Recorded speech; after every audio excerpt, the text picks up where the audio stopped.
Very good morning to all offline as well as online students.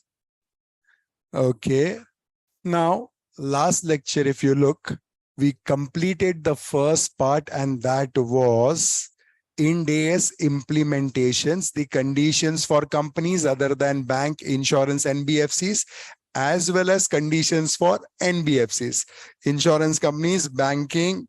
The implementation of Ind AS has been deferred. बराबर, हमने कुछ practical applications देखे, कुछ important points देखे. Then we were on the framework. जैसे मैंने बताया, हर standard के लिए फ्रेमवर्क होना बहुत जरूरी है. कुछ इंपॉर्टेंट डेफिनेशंस फ्रेमवर्क में होंगे, कुछ इंपॉर्टेंट प्रिंसिपल्स फ्रेमवर्क में होंगे. तो जब कभी भी मैं कोई स्टैंडर्ड रिव्यू करता हूं और वो स्टैंडर्ड के अंदर क्लैरिटी नहीं मिलता है, तो then I will refer framework, and then वहां से क्लैरिटी लेके मैं उस स्टैंडर्ड का इंटरप्रिटेशन करेगा. लास्ट लेक्चर कुछ होमवर्क दिया था मैंने आप लोगों को.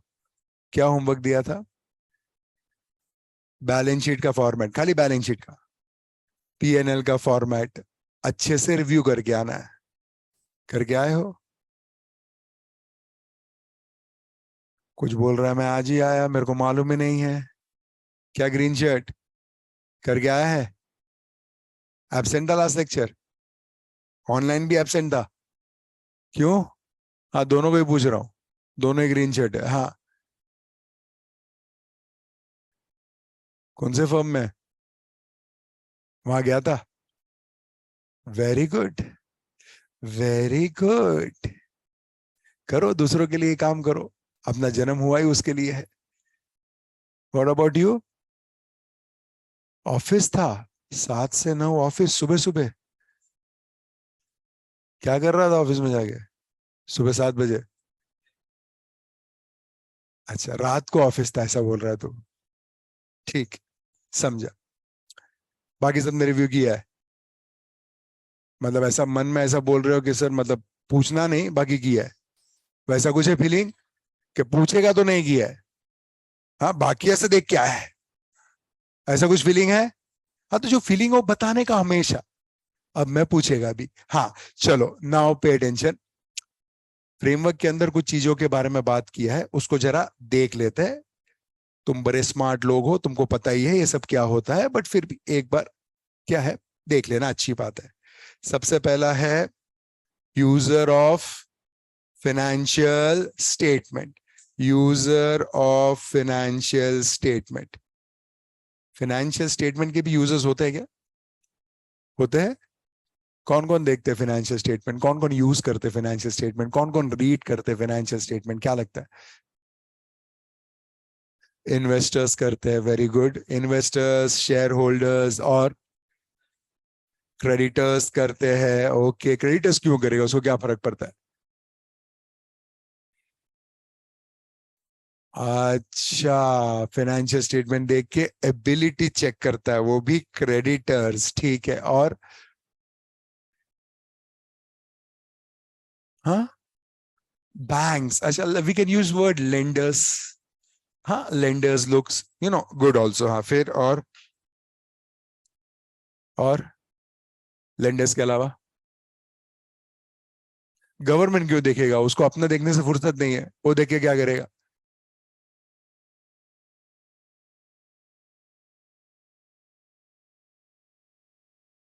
अच्छा, लाइसेंस अप्लाई किया तो देखेगा, नहीं तो नहीं करेगा.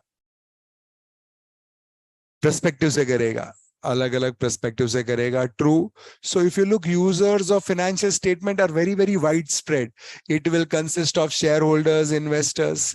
It will consist of employees. Employees भी देखते हैं? एम्प्लॉयज भी? Why will employee review financial statement? करेंगे? नहीं ना.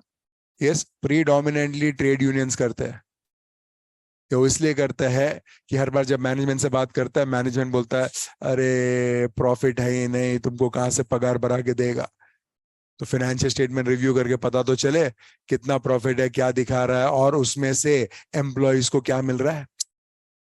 सो यस, एम्प्लॉयज देखते. लेंडर्स को बाय डिफॉल्ट देखना पड़ेगा ना.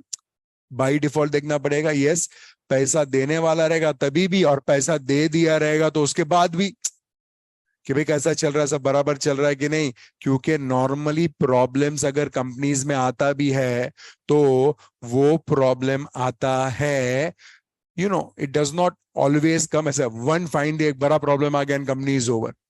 वो प्रॉब्लम धीरे धीरे फेज आउट वे में आता है, फेज मैनर में आता है। किंगफिशर डे वन पे बंद नहीं हुआ था। Yes, it took 3 years for Kingfisher to tell close down, तो मैडम उससे ज्यादा, टू टेल पीपल कि now I am into problem. Financial तो प्रॉब्लम दिखा ही रहे थे, लेकिन to tell people that I am into problem उसको 3 साल लग गया। यस, सो अगर लेंडर स्मार्ट रहेगा, पहले ही रिव्यू कर लेगा, बोलेगा यार इसका प्रॉब्लम आना शुरू हो रहा है, let us take appropriate action. Suppliers and creditors obviously उन्होंने भी तो कंपनी को कुछ ना कुछ क्रेडिट दिया है तो वो भी रिव्यू करेंगे। Customers, why will customers review government? I can tell you why government reviews. Government review करता है टू रिव्यू, गवर्नमेंट का पर्सपेक्टिव अलग अलग हो सकता है। एक फ्रॉम टैक्स पर्सपेक्टिव रिव्यू करेगा, यस, दूसरा फ्रॉम इंडस्ट्री पर्सपेक्टिव रिव्यू करेगा कि कौन से इंडस्ट्री को गवर्नमेंट का सपोर्ट चाहिए, कौन सा इंडस्ट्री बहुत अच्छा ग्रो कर रहा है तो गवर्नमेंट उससे सपोर्ट ले सकता है, गवर्नमेंट उससे सपोर्ट ले सकता है। क्या गेमिंग पे 28% जीएसटी? हाँ या ना? गेमिंग पे 28%? बोलो बोलो। गेमिंग्स के अर्निंग पे क्या इनकम टैक्स आया? जीएसटी अर्निंग्स पे आया? कैसा हो सकता है? इट हैज टू बी, तुम जो गेमिंग वाला जो तुमसे फीस चार्ज करता है उसके ऊपर ही होगा। यस, 28% ले रहा है। क्यों? गवर्नमेंट नहीं चाहता है गेमिंग प्रोस्पर होए, या गवर्नमेंट को ऑलरेडी पता चल गया कि गेमिंग प्रॉस्पर हो रहा है? In a country like India with 142 143, क्या 142 143 क्या 142 143 crores ऑफ पब्लिक, हाँ, जिसके पास उसमें से मोर देन 50% के पास काम धंधा नहीं, बाकी 25% के पास दिखाने के लिए काम धंधा है। ऑल टैब वाले, याद है ना? यस, तो गेमिंग प्रॉस्पर होने ही वाला है, तो बोला इधर वैसे भी बहुत अच्छा ह्यूज रेवेन्यू हो सकता है, बोला चिपका देते 28% जीएसटी, अपना भी फायदा होवे। यस, अच्छा, कुछ लोगों की दुआ भी मिलेगी, कुछ लोगों की दुआ भी। सर दुआ क्यों मिलेगी? अच्छा है ना, कुछ लोग बोलेगा टिकट का भाव बढ़ गया यार, अभी अब अपन वैसे भी खेलते थे हारते थे, अभी तो भाव और बढ़ गया, रिस्क और बढ़ गया, जाने दे नहीं खेलते। बराबर।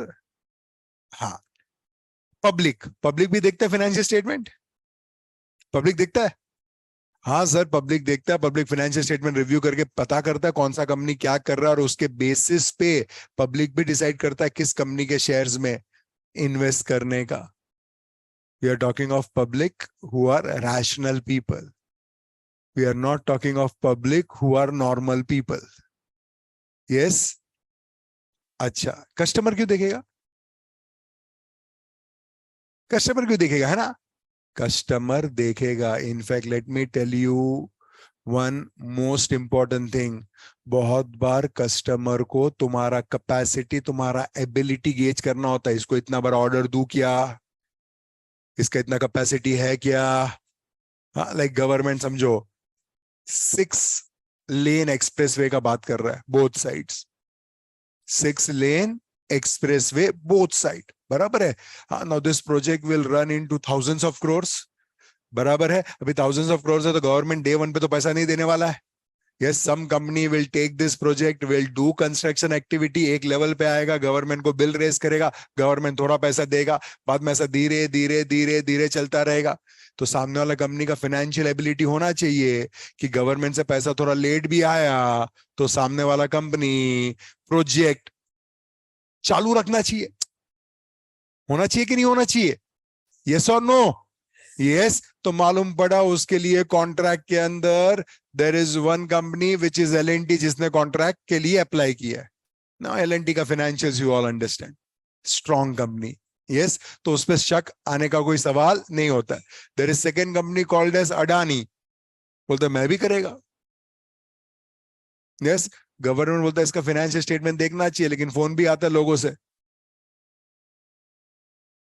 समझ गया तो ठीक है, नहीं समझा तो जो आर्टिकलशिप कर रहे हो वही करो। बराबर है। यस। तीसरा आता है हरदीप लिमिटेड से। कोई नया बंदा है, कंस्ट्रक्शन चालू किया है, फाइनेंशियल स्टेटमेंट देखा गवर्नमेंट ने तो मालूम पड़ा equity 1 crore, balance sheet total asset 1 crore 10 lakh, और प्रोजेक्ट के लिए बिड किया है 3,000 करोड़। बंदा स्मार्ट है, बंदा इंटेलिजेंट भी है, बंदे में कैपेबिलिटी दिखता भी है, दे देवे उसको प्रोजेक्ट। अरे स्मार्ट है, इंटेलिजेंट है, कैपेबिलिटी दिखता है, फिर भी ना बोल रहे हो? क्यों नहीं? देना चाहिए ना मैडम, दोस्त भी है, फिर भी नहीं? हाँ, फाइनेंशियल कैपेबिलिटीज नहीं है। इसको प्रोजेक्ट इतना बड़ा कैसे दे दूं, क्योंकि गवर्नमेंट को मालूम है वो पैसा लेट ही देने वाला है। अगर बराबर से ऑडिट किया रहेगा और डेटस के अंदर government companies would be an customer, और उसका एजिंग एनालिसिस देखा रहेगा, तो विल फाइंड मेजोरिटी केसेस में गवर्नमेंट कंपनी का एजिंग एनालिसिस बहुत बड़ा होता है, 90 डेज ड्यू, 180 डेज ड्यूज में रहता है। लेकिन जब उस पे provision for bad and doubtful debts या प्रोविजन फॉर इम्पायरमेंट की बात करते हैं, तो देन बोलते गवर्नमेंट कंपनी से पैसा आता है, डूबता नहीं है, लेकिन लेट आता है, बस वही तकलीफ होता है। हेलो, समझ रहा है मैं क्या बोल रहा हूं? Yes, so this are the users of financial statement. In other words, users of financial statement are, in terms of quantum, in terms of range, length and breadth cover करता है. It covers anybody and almost everybody. Anybody and almost. Yes, तुम भी users में आ गया कि नहीं? Yes, but there is an underlying presumption. When we say users of financial statement, even if you are user, we always believe such user have proper understanding of financial statement, proper understanding of application of Ind AS. उसको user बोलते हैं। जिसको end S के बारे में कुछ भी पता नहीं है, वो फाइनेंशियल स्टेटमेंट, उसको यूजर बोलते नहीं है। तो फिलहाल तुम यूजर नहीं हो। Am I making myself very very clear? Yes. Wow, तुम्हारा फेवरेट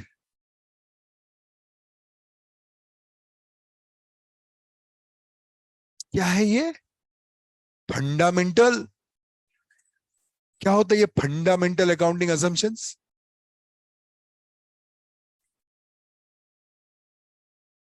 फाइनेंशियल स्टेटमेंट्स ये असम्पशन लेके बने हैं, अच्छा। Unless otherwise mention. तो मतलब अगर ये असम्पशन फॉलो हुआ है तो कोई मेंशन करने की जरूरत नहीं कि मेंशन करना पड़ता है वी फॉलो दिस ऑल। नहीं। और अगर ये असम्पशन फॉलो नहीं हुए तो मेंशन करना पड़ता है। और ये असम्पशंस के अंदर क्या क्या आता है? Going concern, consistency, accrual. तो सबसे पहले बताओ अक्रूवल का मतलब क्या होता है? What is accrual? नहीं, वो बस समझा, अक्रूवल बेसिस, अक्रूवल को बेसिस बेसिस लगा दिया, वो समझ में आया। What is accrual?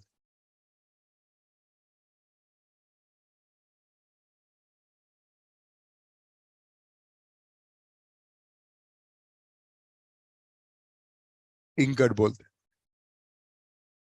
Accrual is nothing but the mercantile concept of accounting, where income should be accounted as and when earned rather than when received. Expenses should be accounted as and when incurred rather than as and when paid. बराबर? Okay. What is consistency? मतलब क्या? It shall continue. Continue. कब तक? तो मतलब continue, तो मतलब continue कब तक? अच्छा, n number of times unless we change. हाँ, हाँ, कंटिन्यू होगा, फिर वेटेड एवरेज नहीं कर सकता। वेटेड एवरेज नहीं कर सकता? कर सकते हैं, चेंज दिखाना पड़ेगा। तो आज फीफो किया, कल वेटेड एवरेज किया, परसों फीफो किया, नरसों वेटेड एवरेज किया, तो चलेगा? क्यों? कंसिस्टेंसी मेंटेन होना चाहिए। अच्छा। बोलो बोलो, कोई नहीं, टेंशन नहीं, बोलो। कंसिस्टेंसी का मतलब क्या? Whatever accounting policies you are following should be consistently applied from one period to another period. Yes, that does not mean you cannot change. You can change an accounting policy, but that change has to come with logic in it. That change cannot be based on your own whims and fancies. That change cannot be based on your own whims and fancies. मतलब मेरा मन हुआ तो मैंने कर दिया, ऐसा मन से काम होता नहीं है। यस। दूसरा, consistency cannot be taken as a shield. Cannot be taken as a बोला सर किस चीज का shield? Cannot be taken as a shield to follow something wrong. To follow something, कि ये बोलते हुए कि मैंने देख फॉलो किया, लास्ट 2 साल से कर रहा हूं, I am consistent, let me follow. Following something wrong, you cannot use the concept of consistency. I hope you understand that. Yes. What is this going concern? Going concern.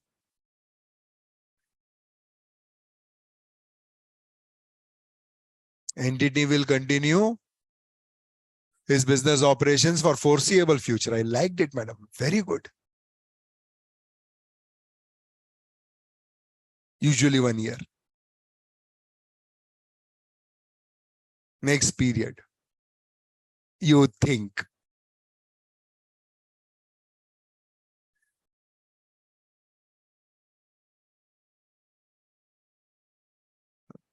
What is foreseeable future? At least 12 months. Very good. See, going concern assumption का मतलब ही ये है कि मेरा entity is not having any intention to liquidate, nor are there any condition where entity has no other alternative but to close down. No other alternative but to close down. Yes, जैसे Covid start हुआ था, India में impact मार्च 2020 से चालू हुआ। By the time we came to June, we found there were many businesses who were in the business of hotels and restaurants. उसमें से कुछ अच्छे hotels and restaurant had no option but to liquidate. Rent जमता नहीं था, business predominantly बंद था। तुम समझ रहे हो मैं क्या बोल रहा हूं? यस, रेंट भाड़े का जगह है, वो जमता नहीं है। कुछ एम्प्लॉइज है, उसको सैलरी देना पड़ता है, वो जमता नहीं है। कितने टाइम तक पे करेगा? मार्च पे किया, अप्रैल पे किया, फिर बोला अभी तो पे ही करना पड़ रहा है, बिजनेस दिखता ही नहीं है। और जून जुलाई तक तो क्लैरिटी मिल गया था कि ये छोटा वाला टाइम तक नहीं चलने वाला है, ये थोड़ा लंबा चलेगा। So certain companies, they had no alternative but to close down. Yes, either there is an intent, either there is no intention to close down, or you say there is no alternative but to close down. Then हम बोलते हैं entity is not a going concern. Definition में यही लिखा है कि foreseeable future तक चलेगा। But what is foreseeable future? Foreseeable future is a period, और a period of at least 12 months from balance sheet date. हम ये बोलते हैं अगर आप इस बैलेंस शीट पे खड़े हुए ये देख सकते हो कि आप नेक्स्ट 12 मंथ्स निकाल सकते हो, कितना कितना मिनिमम नेक्स्ट 12 मंथ्स, तो we treat that entity as a going concern. However going concern के अंदर there are certain grey areas जो हम डिस्कस करेंगे at right point of time. अभी खाली बेसिक अंडरस्टैंडिंग समझ लिया, तो what you are trying to say is yes. अच्छा, अगर एंटिटी गोइंग कंसर्न है तो क्या करना पड़ेगा?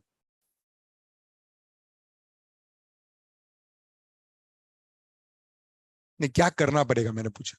अगर गोइंग कंसर्न है तो क्या करना पड़ेगा?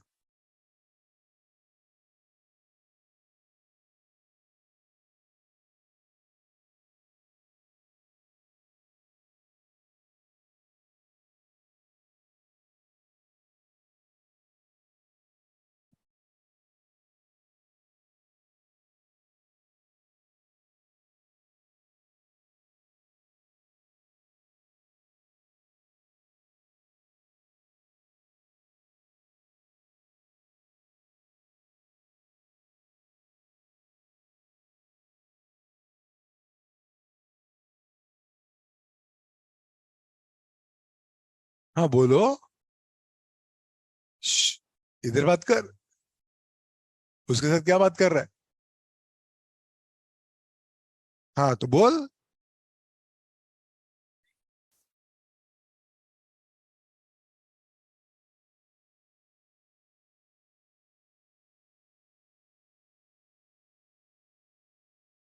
assume to be always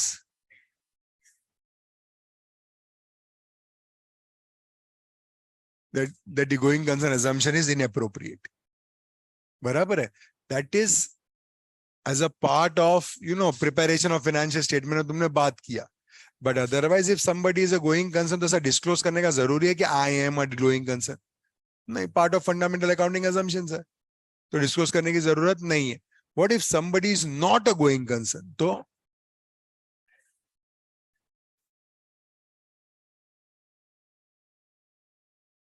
so you need to make a disclosure that we are no longer a going concern and financial statement needs to be prepared on liquidation basis. Can I use a very, very simple term, liquidation basis? So assets, you start showing assets at realizable values. You start showing liabilities at settlement values. Barabar? Huh? Now, a very vital question which arises. So you need to understand, थोड़ा practically समझो. Majority of cases में you will always find companies are going concern. तो कोई tension, मतलब majority companies जो तुम audit करते हो दे आर गोइंग कंसर्न, तो उसमें कोई टेंशन आता नहीं है. अब देर आर फ्यू कंपनीज जहां गोइंग कंसर्न नहीं है, लेकिन ये गोइंग कंसर्न नहीं है या गोइंग कंसर्न नहीं होना वो क्लियरली कभी भी समझता नहीं है, अनलेस वो कोविड वाला सिनेरियो जो मैंने बताया तुमको कि होटल बिजनेस में वेरी क्लियर कि अभी बंद करना पड़ेगा, इतना भाड़ा अपने को परवड़ता नहीं. Question arises, if going concern no disclosure, normal basis पे financial statement बनाओ. If not a going concern, financial statement को liquidation basis पे बनाओ. What if we feel it may not be a going concern? We are talking of there is uncertainty to going concern. See, एक होता है certainly it is a going concern, दूसरा होता है certainly it is not a going concern. इसमें तकलीफ नहीं है. What if you say there is a uncertainty to going concern? Uncertainty समझ रहे हो? Uncertainty समझ रहे हो? At least Kingfisher 1.5 साल तक uncertain रहा. क्या रहा? Uncertain रहा. तो if there is uncertainty to going concern तो क्या करना चाहिए? कि तुमको सिर्फ इतना पता है गोइंग कंसर्न है तो कुछ मत करो, नहीं है तो बहुत कुछ करो. हाँ, लेकिन ये है और नहीं है के बीच में अगर है तो क्या करो? You are talking of uncertainty to going concern.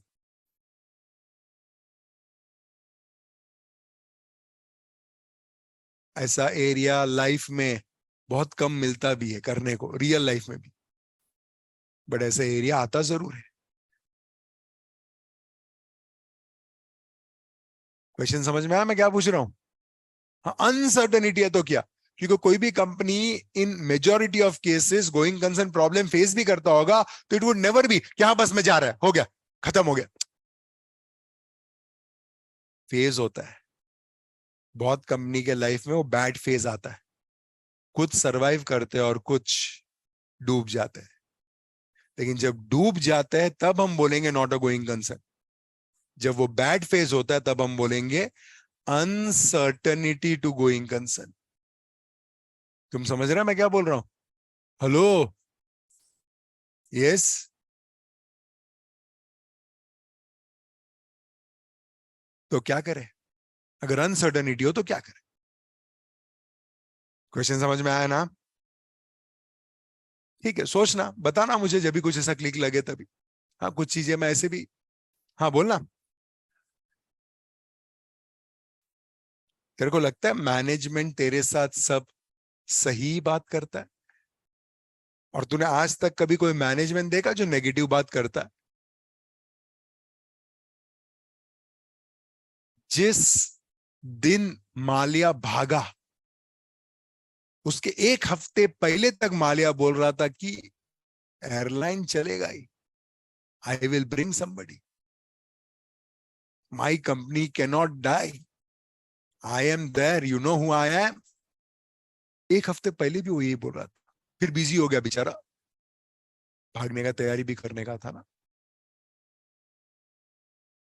तो तेरे को क्या लगता है मैनेजमेंट सही बोलेगा? तू मैनेजमेंट को पूछेगा क्या लगता है, तो क्या क्या लगता है, we are just, it's just a bad patch.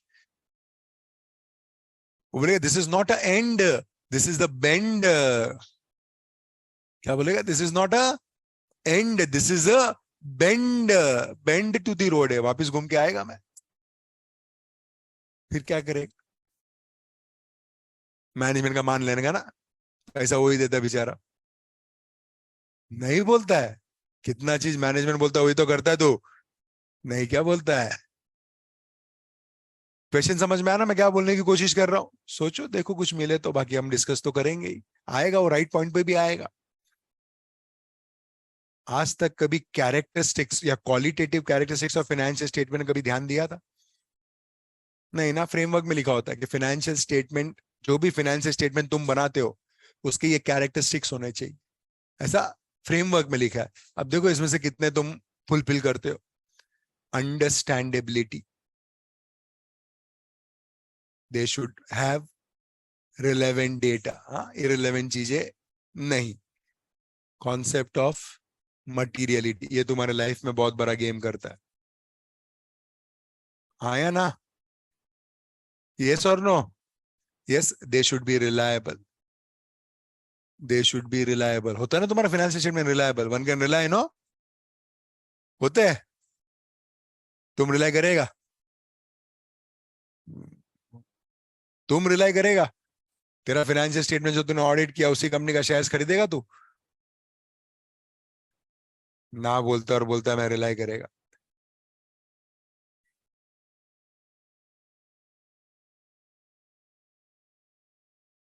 क्या है ये?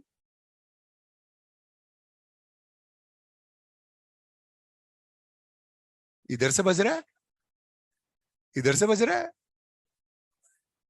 फायर अलार्म है क्या? हरदीप देख एक बार जरा,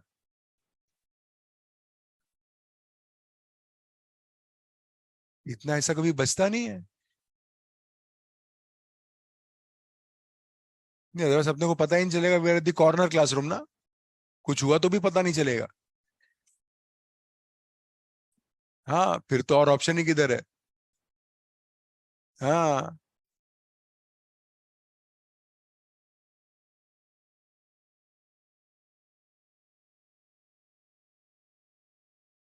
क्या बज रहा है? अपना, मैं बोला अपना अलार्म बज रहा है क्या कुछ?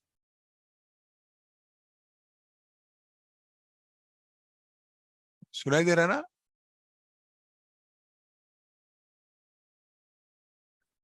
गया, ठीक है। Faithful representation of all the information, जो भी इंफॉर्मेशन है फेथफुली बताया गया है, फेथफुली, ऐसा होता होगा मालूम नहीं। Substance over neutral, free from personal bias. Neutral होता ना एकदम ऐसा, किसी का बायसनेस नहीं, ना ऑडिटर का ना मैनेजमेंट का, किसी का भी नहीं, किसी का लाइकिंग नहीं किसी का डिसलाइकिंग नहीं, न्यूट्रल। प्रूडेंस, कंप्लीटनेस, कंपैरेबिलिटी, ये सब कैरेक्टरिस्टिक्स फाइनेंशियल स्टेटमेंट में होने चाहिए। तो नेक्स्ट टाइम कभी फाइनेंशियल स्टेटमेंट बनाते हो, फाइनलाइज करते हो, देखो इसमें से 3-4 भी बैठता है क्या तुम्हारा कैरेक्टरिस्टिक्स में? सब जाने दो। हाँ, प्रूडेंस मतलब क्या? अरे वाह, चलो डिस्कस करेंगे, वो भी डिस्कस करेंगे। मुझे लगा प्रूडेंस तो तुमको पता ही होगा, ऐसे मैंने ज्यादा उस पर स्टार भी नहीं डाला। प्रूडेंस मतलब क्या? Principle of conservatism, principle of conservatism, if there are anticipated losses we should provide for those losses, if there are anticipated gain then generally we should not recognize those gain, ये conservatism principal था जो तुम as में follow करते थे majorly. Ind AS prudence को beyond the point importance नहीं देता। Beyond the point importance, beyond the point importance नहीं देता। Beyond the point importance, beyond the point importance नहीं देता है, क्योंकि इंड एएस बोलता है इन मैनी स्टैंडर्ड्स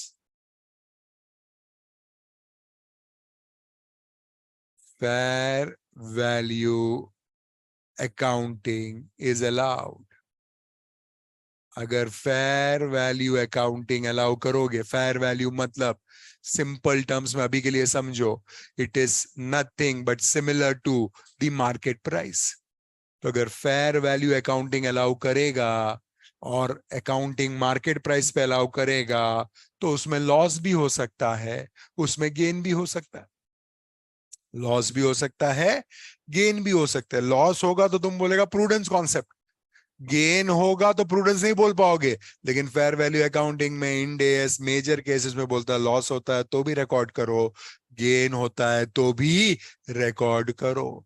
सो इसलिए इंड एएस में you will not find prudence as strong applied as applied under accounting standards. Accounting standard में स्ट्रांगली अप्लाइड है, इंड एएस में स्ट्रांगली अप्लाइड नहीं है। बराबर? यस। देन आता है क्वेश्चन सब्सटेंस ओवर फॉर्म। क्या होता है इसका मतलब? Something very very important. Reality is more important than legality, ऐसा? You got a land, okay, किधर है? हाँ, किधर खरीदा वही पूछ रहा हूँ। कहीं पे भी खरीदा? अच्छा ठीक है, कहीं पे भी खरीदा। पाकिस्तान? अच्छा, इंडिया में ही? ठीक है, बिहार? अभी लैंड है बिहार में, हाँ, खरीदा आपने तो आपको उसका पोजेशन मिल चुका है।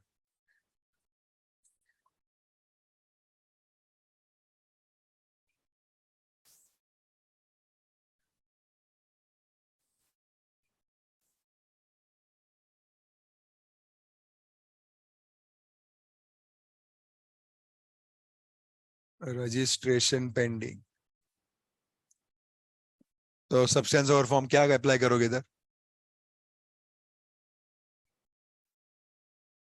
सो आपके बुक के अंदर लैंड एसेट करके दिखेगा, सेलर के बुक के अंदर सेल ऑफ लैंड दिखेगा, एंड उसका प्रॉफिट या लॉस बुक हो जाना चाहिए। Even though registration is pending with an appropriate disclosure के deal is through pending registration और लीगल फॉर्मेलिटीज। बराबर ना? ओके, ठीक है। तो एक ऐसा एग्जाम्पल था जो एस वन में पढ़ा था, तो वही बोल दिया तुमने। हाँ तो दो, दूसरा दो, दूसरा, हाँ दो।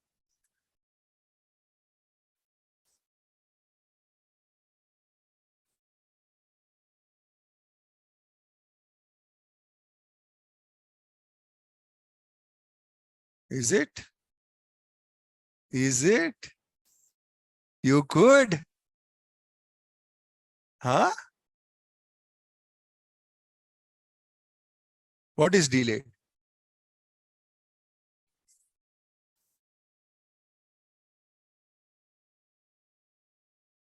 Without that form bill, without that gate pass, goods बाहर जाएगा किसी के फैक्ट्री से? गुड्स ट्रांसपोर्ट किए जा सकते हैं? बेसिक है ना? एक्साइज पेपर के बिना ट्रांसपोर्टर जाएगा? Excise, GST paper, what ever. तो फिर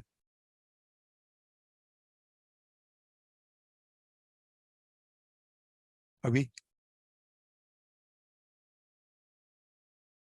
सी, ये सिर्फ आपके विंडोज को ओपन करने के लिए है कि बॉस, तेरे को लगता है कि तेरे को पता है, तेरे को लगता है, तेरे को थोड़ा बहुत पता भी है, तेरे को सब कुछ नहीं पता। सब्सटेंस ओवर फॉर्म या substance over legal form meaning क्या होता है? मीनिंग होता है you should account based on economic reality rather than बोलो बोलो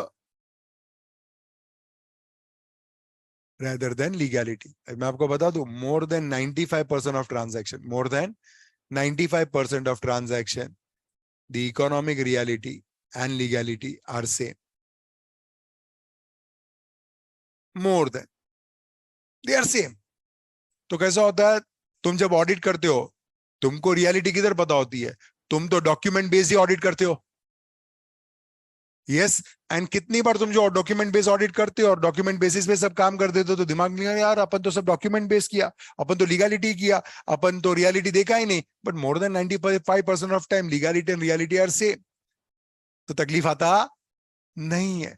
there are only rare scenario where reality is X, legality is Y. वहां reality is X, legality is Y. वहां Ind AS बोलता है कि y को इग्नोर करो और x के हिसाब से अकाउंटिंग करो. y को इग्नोर करो, x के हिसाब से अकाउंटिंग करो. बिकॉज सब्सटेंस को इंपॉर्टेंस दो, लीगल फॉर्म को इंपॉर्टेंस मत दो. एक एग्जांपल लैंड वाला मैडम ने दिया, लेकिन वो तुमने AS1 में ऑलरेडी पढ़ा हुआ था. हाँ, पहले कुछ सिंपल एग्जांपल से मैं चालू करता हूं, just for you to understand कि क्या क्या आ सकता है.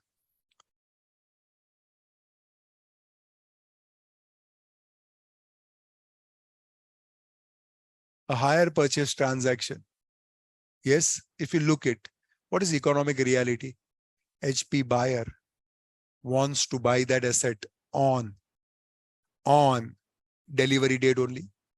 उसके पास पैसा नहीं होता है, तो वेंडर बोलता है तू टेंशन क्या को लेता है, तू आराम से पैसा दे, तू आराम से पैसा दे. लेकिन ओनरशिप में तेरे नाम पे ट्रांसफर करेगा only when last instalment is paid.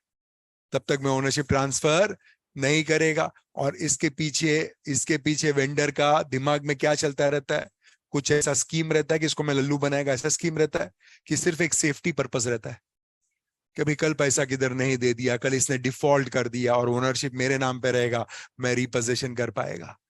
Otherwise मैं रिपोजेशन कर. तो हायर परचेज में ऑन द डेट ऑफ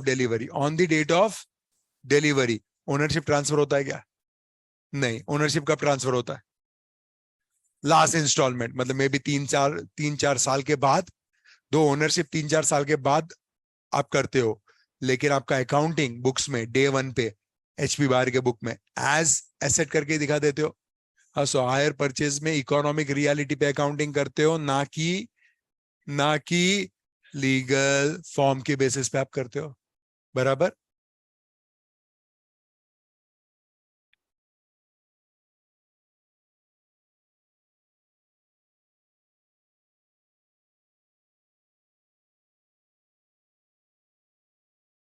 फिलहाल के लिए टी फॉर्म में बैलेंस शीट बता रहा हूं, जस्ट फॉर अंडरस्टैंडिंग. बराबर है. बैलेंस शीट है. क्या चाहिए? ग्रीन शर्ट, लाइट ग्रीन, क्या डिस्कस कर रहा है? दोनों बात कर रहा है और एक दूसरे को ऐसा बोला मालूम नहीं. अच्छा, तुझे सुनाई नहीं दे रहा है? क्या चाहिए तुझे उससे? इतना स्लोली क्यों बोल रहा है? कुछ ऐसा मांग रहा है जो मांगना नहीं चाहिए. तो फिर क्या हो गया? You want water, T, coffee, something else? नहीं ना? पक्का? हाँ. क्या नाम तेरा? दशरथ.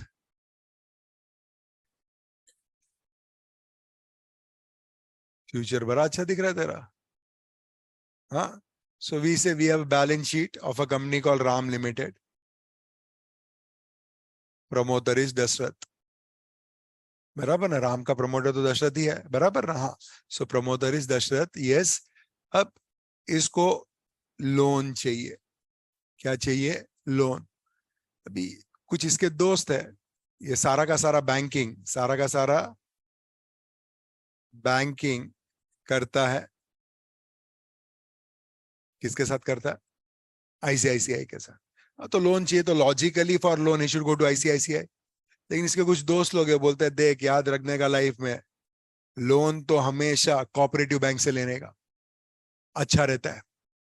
प्राइवेट बैंक से लोन लेता है तो एक डर होता है हिडन चार्जेस का, दूसरा डर होता डिफरेंट टाइप्स ऑफ पेनल्टीज का, और तीसरा डर होता है कल पेमेंट करने के अंदर थोड़ा आगे पीछे हो गया तो प्राइवेट बैंक बहुत कुछ करवा देता है।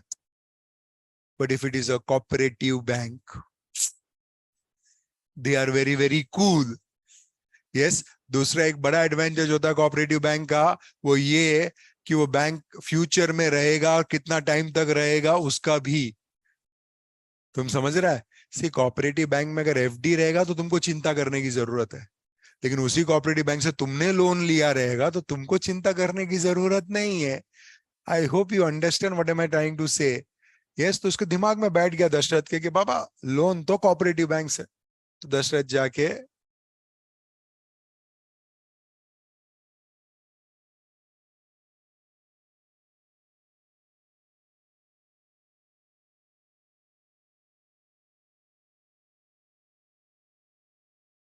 के कोऑपरेटिव बैंक, हाँ, फुल नेम इज कई कई। हाँ, तो ऐसा कई कई कोऑपरेटिव बैंक के पास गया टू टेक लोन।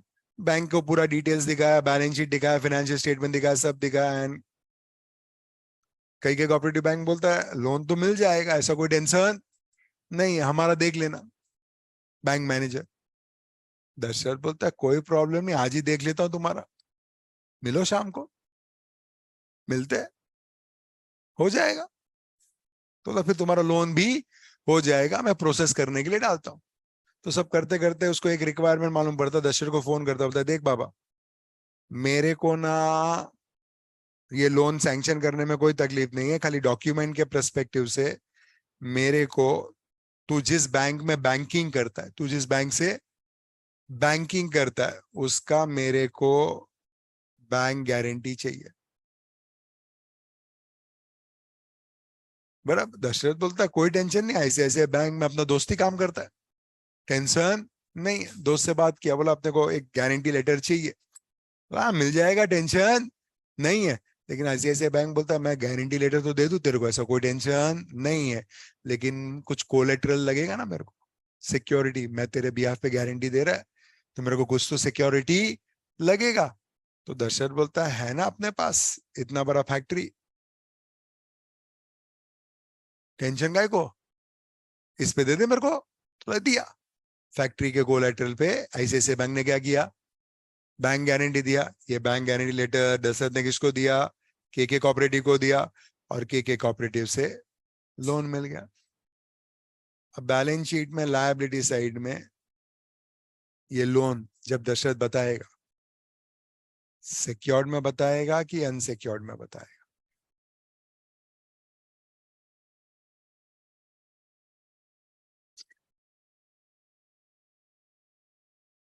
लीगली मैंने कोई सिक्योरिटी के को नहीं दिया, मेरा कोई भी एसेट के सामने सिक्योर्ड नहीं है लीगली। बैंक गारंटी मैंने थोड़ी ना दिया है, गारंटी किसी और ने दिया है। मेरे लोन में मेरा ही गारंटी कौन लेता है रे, मस्त हो गया ना, है ना। तुम समझ रहे हो मैं क्या बोल रहा हूँ, लोन तुम ले रहा, गारंटी मैं ही देता, अबे डॉट, तेरे को ही लोन दे रहा, तू तो वापस देने ही वाला, तू तो बोलेगा है ना मैं देगा वापस। हाँ तो बैंक गारंटी बैंक ने दिया है, वही तो बोल रहा हूँ, मैंने थोड़ा ना दिया।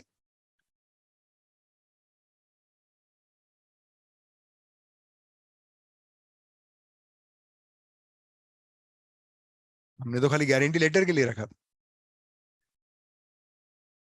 वो बट मैंने के को कोई सिक्योरिटी दिया गया, लीगली तो नहीं दिया। क्या पॉइंट है, रियलिटी वाला पॉइंट है, very good. It has to be shown as secured loan, because even though directly there is no security given to KK, what you need to understand is कल मैं KK को नहीं पे करता है, KK को पैसा आईसीआईसीआई दे देगा, देना ही पड़ेगा ना, गारंटी दिया है, और आईसीआईसीआई वो पैसा रिकवर करेगा by selling this factory. So whether you like it और you don't like it, yes, the loan will fall under secured loan with an appropriate disclosure that security is given to ICICI Bank and this loan is against the bank guarantee from ICICI Bank. substance over. Yes or no? Last example.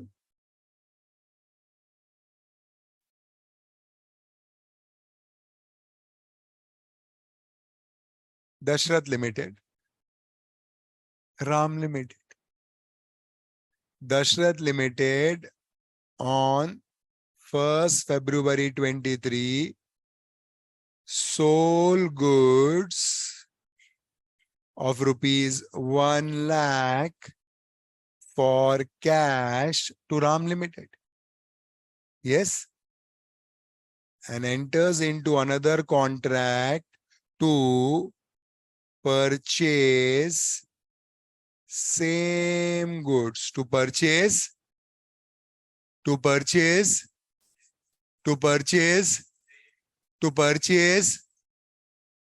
on 1st May 23 for 1,30,000.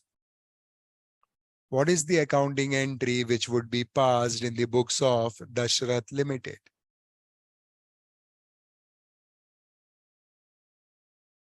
दो transactions है, बताओ.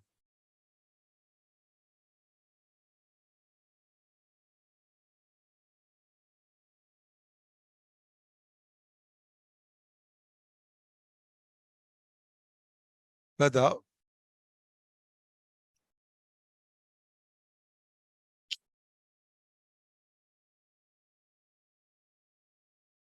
First फरवरी को क्या entry और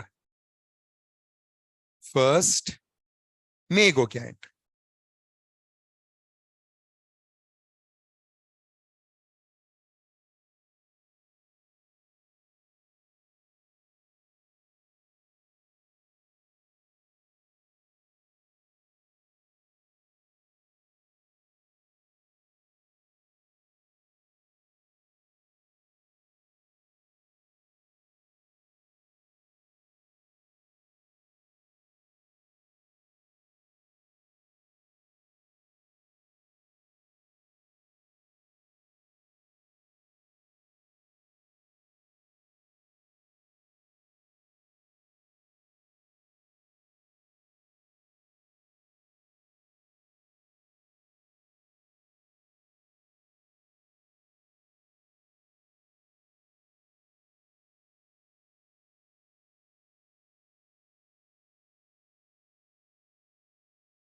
हाँ भाई बोलो.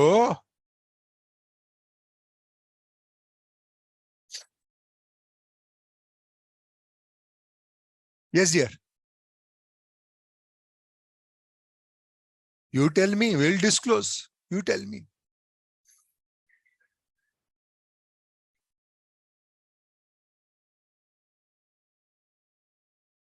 बोलो, वैसा करता हूं. हाँ खरीदना है, अभी से ही पता है. हाँ वही कंडीशन में, मैं जिस कंडीशन में दिया वही कंडीशन में वही गुड्स आ रहा है, सेम गुड्स आ रहा है. उस पर कोई काम नहीं कर रहा है. राम राम बोलता मैं कुछ नहीं करेगा.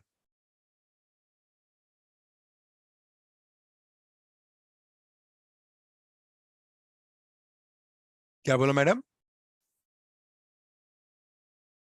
Absolutely, absolutely. This are repo transactions. क्या बोलते हैं? Repo transactions या repurchase transactions. And whenever there is a repo or repurchase transaction, it is a finance arrangement. कौन सा arrangement? Finance arrangement. It is not a sale and purchase. कभी भी दशरथ ने राम को गुड्स बेचा ही नहीं था. दशरथ को तो राम से पैसा चाहिए था. राम बोलता ऐसी पैसा नहीं देगा. दशरथ बोलता अरे मैं पप्पा बोला वो कुछ भी होने दो, धंधे में कोई किसी का दोस्त नहीं होता. पैसा चाहिए तो सिक्योरिटी दे, और इस तरह से सिक्योरिटी दे कि मेरे को भागा दौड़ी करना ना पड़े. तो ऐसा सिक्योर करके देगा. तो फिर see, taking a secure loan has his own advantage and has his own disadvantage. Even though you are secure creditor, सामने वाले ने डिफॉल्ट किया, दैट डज नॉट मीन तुम नेक्स्ट डे जाके खड़ा होकर उसके सिक्योरिटी को बेच सकते हैं. बड़ा प्रोसेस है, लीगल प्रोसेस. हाँ तो बोलता इतना सब मैं किचकिच करेगा नहीं. तू मेरे को तेरा गुड्स दे दे as a security by way of selling it. So क्या होगा? ओनरशिप मेरे नाम पे. कल तू डिफॉल्ट किया तो मैं गुड्स बेच के मेरा पैसा रिकवर कर लेगा, मेरे लिए एकदम इजी हो जाएगा। यस, सो 1 लाख के लोन के सामने गुड्स का सिक्योरिटी लिया, 3 महीने के बाद 1 लाख का लोन रीपे किया, 3 महीने के हिसाब से हर महीने का 10,000 10,000 10,000 इंटरेस्ट रीपे किया। So for all practical purposes this is a loan transaction, not a sale and purchase of goods. Repurchase transactions are finance arrangement, substance में finance arrangement, legal form में purchase and sale या sale and purchase as the case may be. But accounting कैसे करोगे? Substance पे। accounting कैसे करोगे? Substance पे। इसको लोन करके बताओगे, इसको लोन करके बताओगे। एंट्री पास होगा दशरथ के बुक में, bank to loan taken, balance sheet में लोन दिखेगा, लोन दिखेगा with a disclosure, this loan is secured against inventory. मेरे बुक में ये इन्वेंट्री जो 1 लाख वाला बेचा है वो मेरे बुक में इन्वेंट्री करके दिखेगा with a note that possession in the hands of lender. सब डिस्क्लोजर देना पड़ेगा। समझ में आता है? पक्का? Substance over form. ठीक है। अब एलिमेंट ऑफ फाइनेंशियल स्टेटमेंट में बोलता है एसेट है, लायबिलिटी है, इक्विटी है, इनकम है, एक्सपेंस है। 5 एलिमेंट है। कल हमने एसेट का डेफिनेशन देखा था, याद है? 3 कंडीशन। हेलो, कल मतलब last lecture, day before. Asset का हमने डेफिनेशन देखा था, 3 कंडीशन। रिसोर्स है, कंट्रोल बाय एंटिटी है, future economic benefit should flow to the entity.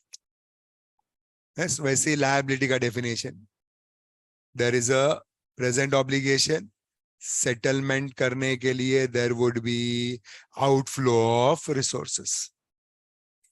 Present obligation जिसका सेटलमेंट करने के लिए there would be outflow of resources. तो anything which is termed as liability, you know, it's an responsibility, it is an obligation, जिसको settle करने के लिए there would always be outflow of resources. बराबर? Equity, what is equity?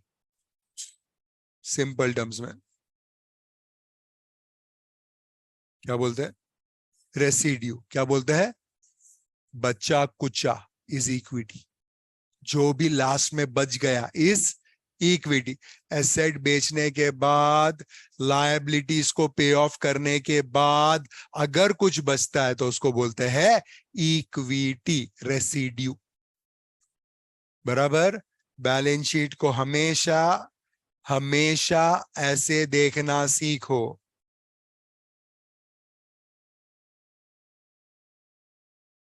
Asset equal to liability नहीं, asset equal to equity plus liability, equity plus liabilities. Liabilities में obligation होता है और आउटफ्लो ऑफ रिसोर्सेज होता है। इक्विटी के अंदर कोई ऑब्लिगेशन नहीं होता है। कोई ऑब्लिगेशन, कैश पे करने का कोई ऑब्लिगेशन, लायबिलिटी के अंदर कैश या और कुछ पे करने का ऑब्लिगेशन होता है। इक्विटी में कुछ भी पे करने का कोई ऑब्लिगेशन होता। बैठ रहा दिमाग में concept? Hello? Income, how to one define income? तुम्हारे हिसाब से इनकम मतलब क्या?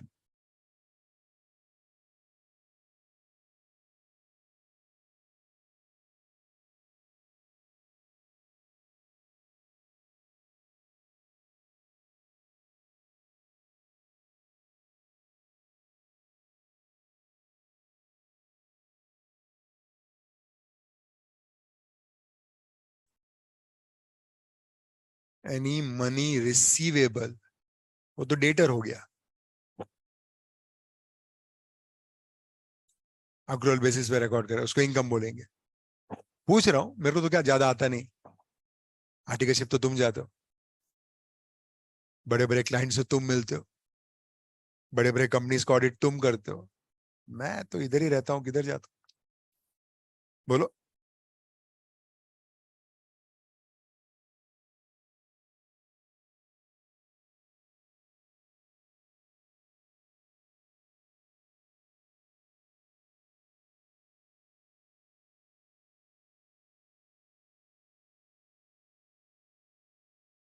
इनकम यानी क्या? हाँ, अच्छा, अच्छा लगा ना? इंग्लिश भी तोड़ फोड़ था ना। और एक्सपेंस मतलब एनी इकोनॉमिक बेनिफिट गोइंग, एक में इनफ्लो दूसरे में आउटफ्लो, वैसा। अभी वो तो भाई साहब समझे तो और कहां से आता मैडम?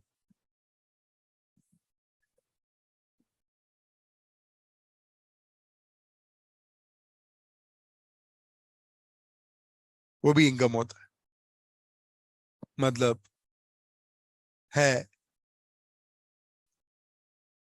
मैडम कौन से फॉर्म में हो?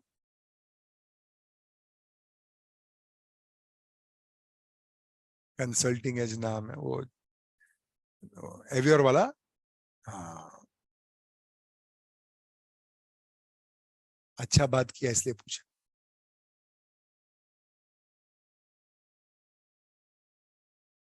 देखो क्या बोलता है, इनकम मतलब इंक्रीज इन इकोनॉमिक बेनिफिट, उस पीरियड में increase in economic benefit, either on account of inflows और enhancement of asset, enhancement of asset और decrease of liabilities.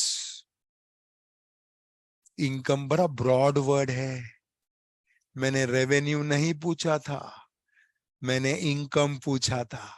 Revenue is subset of income, but मैंने पूछा था इनकम। तो income could be inflows during an accounting period, yes, which is nothing but increase in economic benefits which gives you inflows, या enhancement of asset, enhancement of asset, या decrease of कुछ creditors था जिसको आपको पे करना था, क्रेडिटर्स गायब है, किसको पे करने का मालूम नहीं, कोई है ही नहीं, उसका लीगल एयर भी नहीं है, कोई नहीं है। अब क्या करोगे, किसको पे करोगे? किसी को नहीं, तुम्हारा लायबिलिटी जीरो हो गया, तुम्हारा लायबिलिटी जीरो हो गया विदाउट किसी को पे किए हुए। Even that is your, even that is your income by the same logic. अच्छा, उसमें बहुत मस्त बात करता है, this should result increase in what, this should result increase in what. Now you need to understand when I say equity, when I say equity, it is equity मतलब share holders fund. क्या होता है ये? Share holders fund. So equity के अंदर क्या क्या आएगा? It would be equity share capital, it would be reserves and surplus plus certain other items। आएगा तब बताऊंगा मैं, बराबर है। तो ये बोल रहा है this should lead to increase in equity, इससे इक्विटी बढ़ना चाहिए। कॉमन सेंस है कि अगर मेरा पीएनएल क्रेडिट होता है किसी ना किसी बहाने से, तो मेरा नेट प्रॉफिट बढ़ता है, मेरा नेट प्रॉफिट बढ़ता है तो मेरा रिटेन अर्निंग्स बढ़ेगा ही, मतलब there has to be logically increase somewhere over here. Hello, yes. लेकिन बोलता है this is other than contribution from equity participant. देखो कितना थॉटफुल डेफिनेशन है, other than contribution from equity participation. कल फ्रेश इशू किया मैंने, फ्रेश इशू करूंगा तो भी इनफ्लो तो है ही, यस, इक्विटी बढ़ता भी है, हाँ, बट इधर इनफ्लो है, इक्विटी बढ़ता है, लेकिन लॉजिकली ये शेयर कैपिटल वाला पार्ट बढ़ जाता है, इसको इनकम नहीं बोल सकते। हेलो, नया शेयर्स इश्यू किया, can you call it as income? No. तो बहुत क्लियरली बोलता है that is not a income. If it is contribution from equity participant then it is not treated as income. Come back, come back. If it is on account of contribution from equity participant, yes, then for all practical purposes such contribution is in form of capital or in form of premium। सब कुछ cover हो गया, contribution बोला, getting it? Okay, what is expense? Obviously income का opposite होना चाहिए, decrease in economic benefit which forms outflow or depletion of asset or incurrence of, कैसा liability incurrence? ऐसा liability incurrence जहां मैंने कुछ किया नहीं फिर भी मेरे सर पे ऑब्लिगेशन आ गया, मैंने कुछ किया नहीं फिर भी मेरे सर पे ऑब्लिगेशन आ गया, which should result in decrease in equity। Again decrease in equity का बात हो रहा है, मतलब predominantly this। लेकिन other than distribution to equity participant. Other than distribution मतलब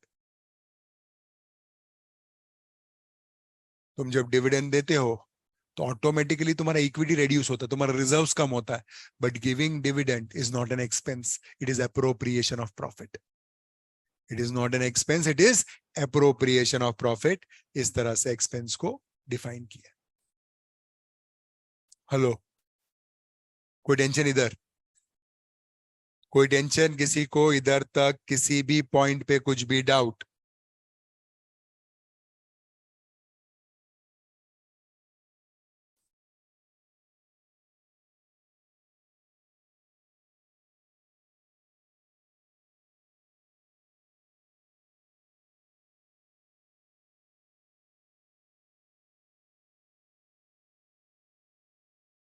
Mr. Hizas, can you raise hand?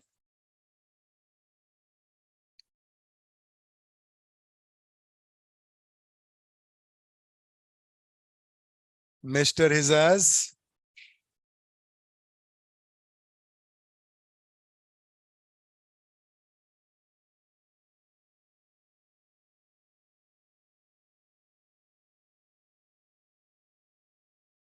I am in a closed room मतलब? हाँ, तो आपको रेज हैंड करने को बोल रहा हूं।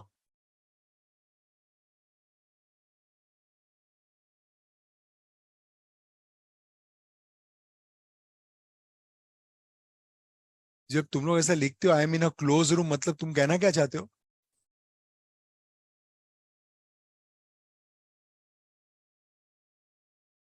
हाँ, क्या कहना क्या चाहते हो? I am in a close room मतलब? मैंने रेज हैंड करने को बोला ना, मैंने तो और कुछ करने को नहीं बोला।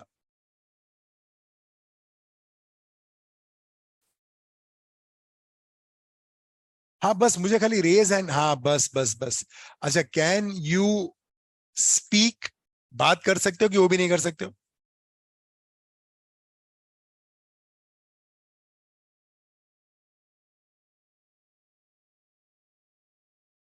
ठीक है, आप जब बात कर सको तब हम बात करेंगे। आपने जो पॉइंट डाला है मटीरियलिटी वाला, वो हम डिस्कस करेंगे, आएगा वो इन डेज वन में आएगा, तब हम डिस्कस करेंगे।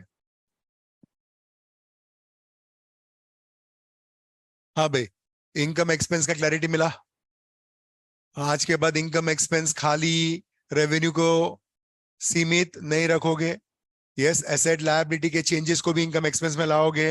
यस, विच शुड इनकम के केस में इक्विटी बढ़ना चाहिए other than contribution, and expense के केस के अंदर इक्विटी कम होना चाहिए अदर देन डिस्ट्रीब्यूशन। क्लियर है? आगे बढ़े। तुम्हारा इंड एस बेसिक्स कंप्लीट हो गया।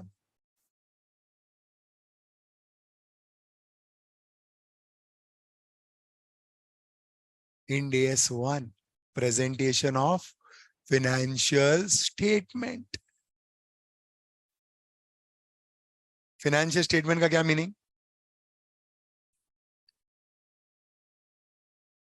फिनेंशियल स्टेटमेंट मतलब क्या क्या?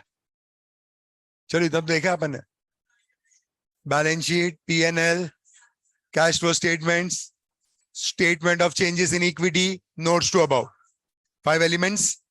अच्छा, नॉर्मली किसी कंपनी का फाइनेंशियल स्टेटमेंट देखा नॉर्मली? हाँ या ना?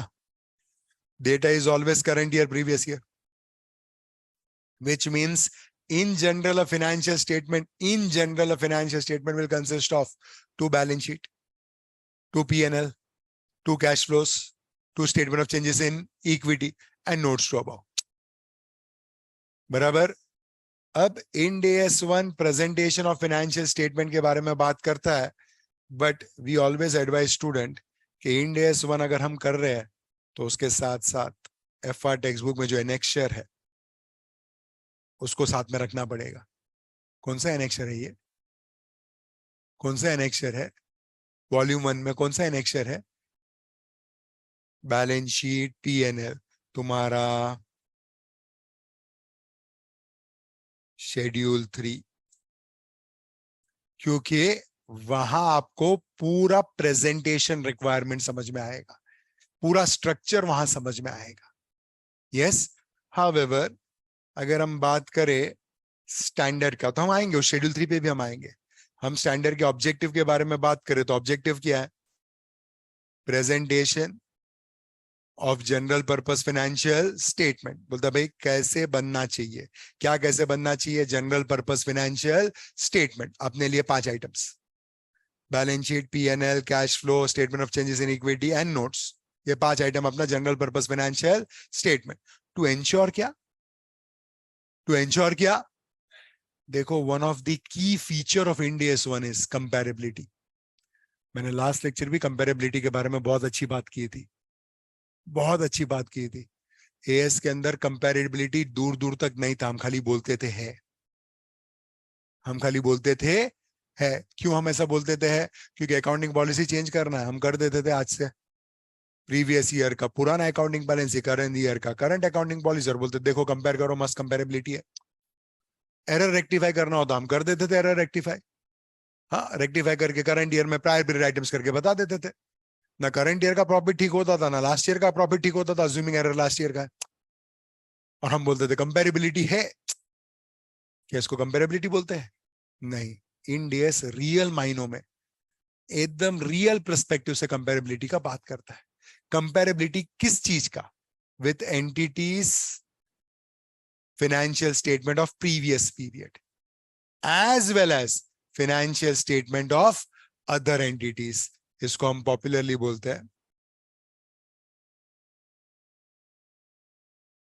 Intra firm comparison and inter firm comparison. Intra firm and inter firm, intra firm and inter firm. बोला सर ये इंट्रा फर्म मतलब मेरे फाइनेंशियल का कंपैरिजन मेरे से ही बट मेरे प्रीवियस ईयर से, और इंटर फर्म मतलब मेरे फर्म का कंपैरिजन विद किसी और फर्म से but belonging to my industry, belonging to more or less my size. We need to compare apples to apples, not apples to oranges. ये हमेशा लाइफ में याद रखने का। कंपैरेबिलिटी ट्रू मीनिंग तभी देता है व्हेन उसको ट्रू वे से कंपेयर किया होता है, ट्रू वे से कंपेयर किया होता है। I hope you understand. Hello, yes, how many of you C inter both groups clear? वैसा नहीं, first attempt clear both groups. कितना परसेंट आया?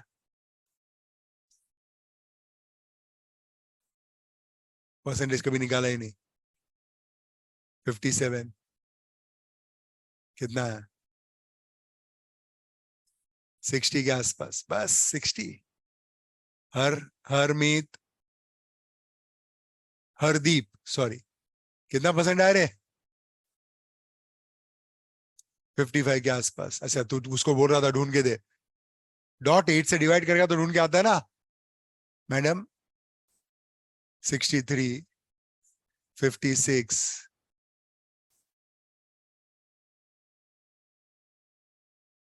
nobody got first class।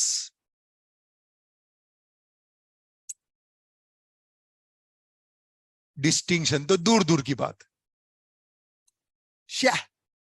55, 57, 63, I think highest है 63, 67, 70 नहीं मिला।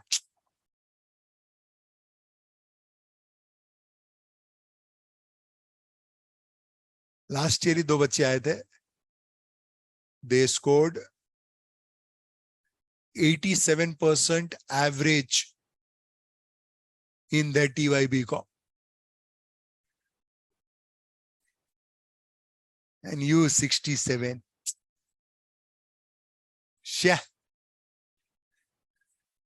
बराबर कंपेयर कर रहा हूं मैं।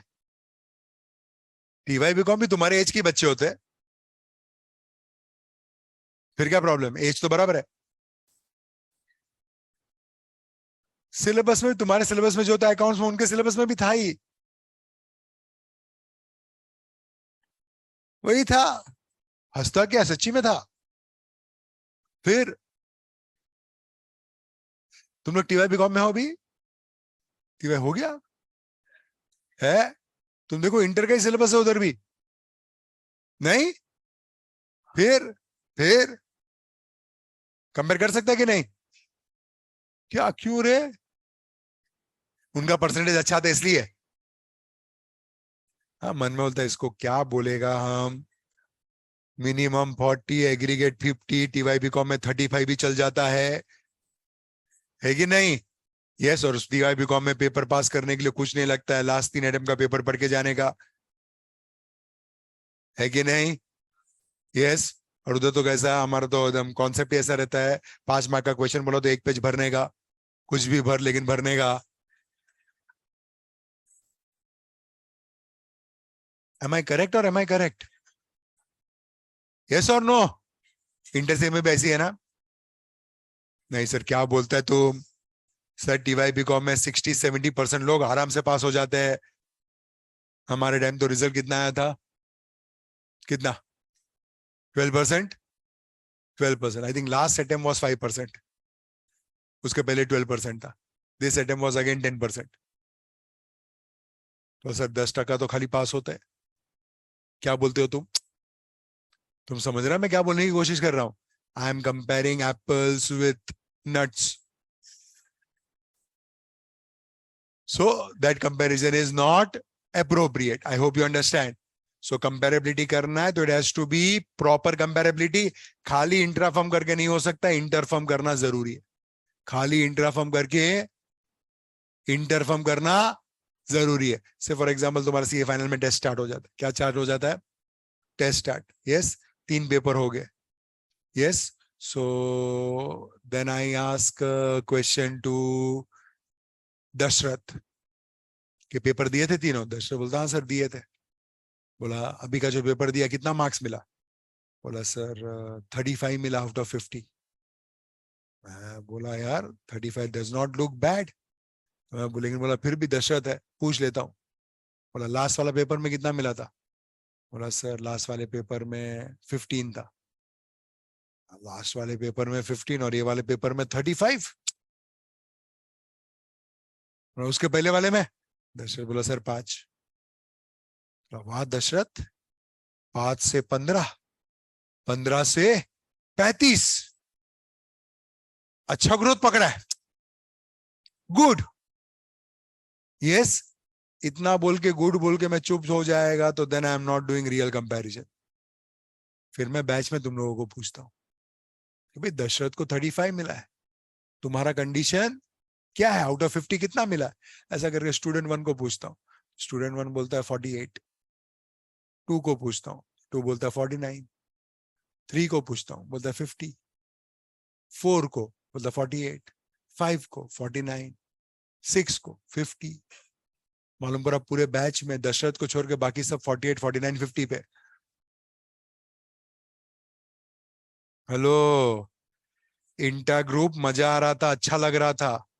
हाँ, लेकिन जैसे इंटर किया समझ में आ गया कि दशरथ खुद से तो परफॉर्मेंस अच्छा कर रहा है, लेकिन आज भी इंडस्ट्री में उसका परफॉर्मेंस अच्छा नहीं है। बेटर प्लेयर्स अवेलेबल है। क्या दशरथ, बराबर ना? हाँ बोलता है। अब स्कोप देखो, एप्लीकेबिलिटी क्या है? एप्लीकेबिलिटी किसको किसको एप्लीकेबल है? हर एक एंटिटी को एप्लीकेबल है जो फाइनेंशियल स्टेटमेंट बनाता है। So it is applicable to all entities. फिर भले वो बनाता हो सेपरेट फाइनेंशियल स्टेटमेंट SFS, या वो बनाता हो consolidated financial statement. So this is applicable to CFS also as well as SFS also. ये समझ में आता है? हेलो। तो सर एप्लीकेबल किसको नहीं है? एप्लीकेबल नहीं है to structure and content of condense interim financial statement. Ind AS 1 I will not apply to condense interim किसको अप्लाई नहीं करेगा? कंडेंस इंटरिम फाइनेंशियल स्टेटमेंट को अप्लाई नहीं करेगा। सर क्यों नहीं करेगा? क्योंकि कंडेंस इंटरिम फाइनेंशियल स्टेटमेंट का फॉर्मेट इंड एस 34 ने अलग से दिया है। किसने अलग से दिया है? इंड एस 34 ने अलग से दिया। तो जो ऑलरेडी अलग से दिया हुआ है उसके लिए मैं इंड एस 1 के लिए आएगा नहीं। मतलब इंड एस 1 जब भी मैं फाइनेंशियल स्टेटमेंट बनाता हूं, जब भी मैं फाइनेंशियल स्टेटमेंट बनाता हूं, वेदर एसएफएस हो या सीएफएस हो, मैं इंड एस 1 अप्लाई करेगा। लेकिन अगर वो इंटरिम फाइनेंशियल है, कौन सा है? और वो भी इंटरिम फाइनेंशियल में कौन सा वाला? कंडेंस वाला। मतलब इंटरिम भी दो बनता है, एक कंडेंस बनता है, एक फुल फ्लेज बनता है। फुल फ्लेज बनेगा तो इंड एस 1 ही देखेगा मैं, लेकिन अगर कंडेंस बनेगा तो मैं किसको देखेगा फॉर्मेट के लिए? End S 34। किसको देखेगा? End S 34। ये समझ में आता है? हेलो, यस और नो? तो हमने ऑब्जेक्टिव देख लिया और क्या देख लिया? स्कोप। तुमको पता है किसी भी इंड एस, किसी भी एएस के अंदर 5 एलिमेंट होते हैं, ये पता है?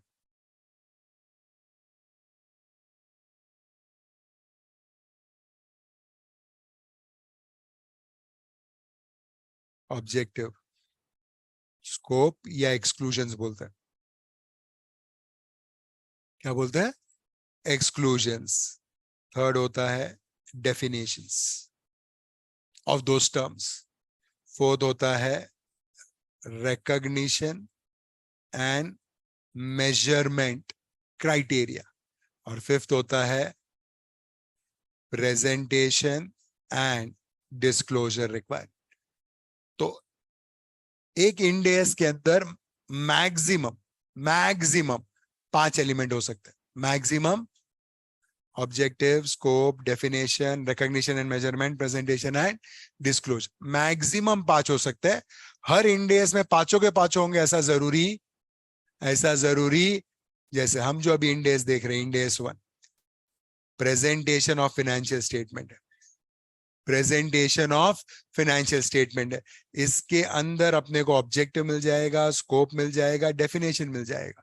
इसमें ना रिकॉग्निशन एंड मेजरमेंट मिलेगा, रिकॉग्निशन एंड मेजरमेंट इसमें मिलेगा नहीं, but presentation and disclosure requirement मिलेगा, क्योंकि ये स्टैंडर्ड का focus he presentation and disclosure.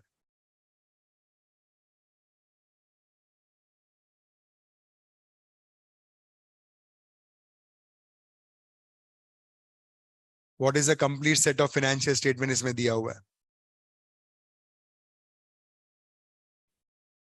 Balance sheet, P&L, statement of changes in equity, cash flow and notes, and also comparative information for preceding year. कोई tension? Yes, मतलब मैंने जो थोड़ी देर पहले बात किया, it is always current year and previous year.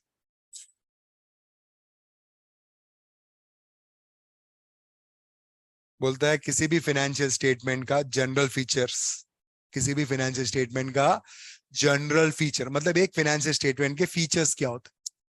Features क्या होता है? सर ये तो हमने फ्रेमवर्क में भी देखा था। हाँ, इंड एस 1 ने फ्रेमवर्क में से कुछ इंपॉर्टेंट चीजें ली है और फीचर्स ऑफ फाइनेंशियल स्टेटमेंट में डाल दिया है।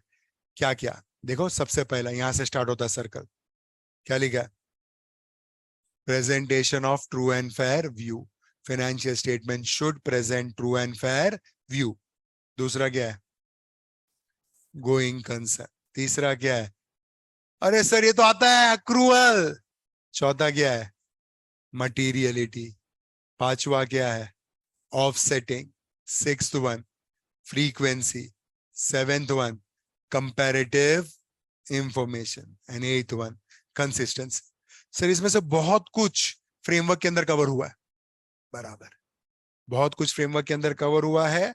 इसमें से कुछ चीजें हम इन जनरल टर्म्स पढ़ेंगे और कुछ स्पेसिफिकली डीप पढ़ेंगे। सबसे पहला true and fair view. What you mean by true and fair view? चलो ये तो तुमने बहुत बार ऑडिट में किया होगा। हाँ सर, आंसर लिखने में हम हमेशा लिखते थे, हमको बोला गया था थियरी में लिखने का, it shows true and fair view. Anushri ji, can you just raise hand? Arnav, Anushri, raise hand.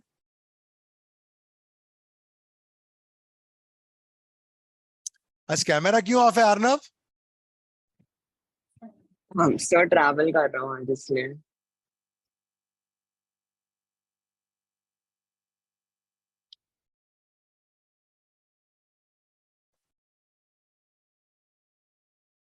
हाँ अर्नव। सर हम कम्यूटिंग। अच्छा कम्यूट कर रहा है, ठीक है, हाँ समझा समझा। आज सुबह सुबह ऑफिस है? हाँ सर, मतलब क्लाइंट प्लेस सांता क्रूज में थी। 9 place. Anushree ji, can you on your camera?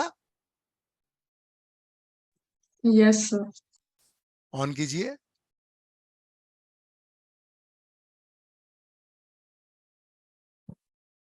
Madam आती थी क्लास में? Madam you are from? Sir Nehru, Navi Mumbai. Navi Mumbai. कितना परसेंट बोला अनुश्री जी आपने? 70.75। Oh my god, 70.75।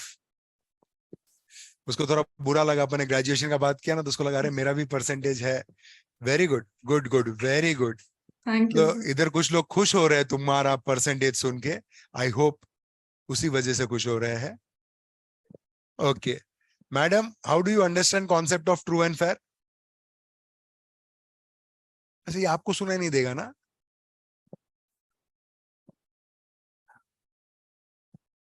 हाँ Anushri ji, true and fair audit में तो बहुत बड़ा है।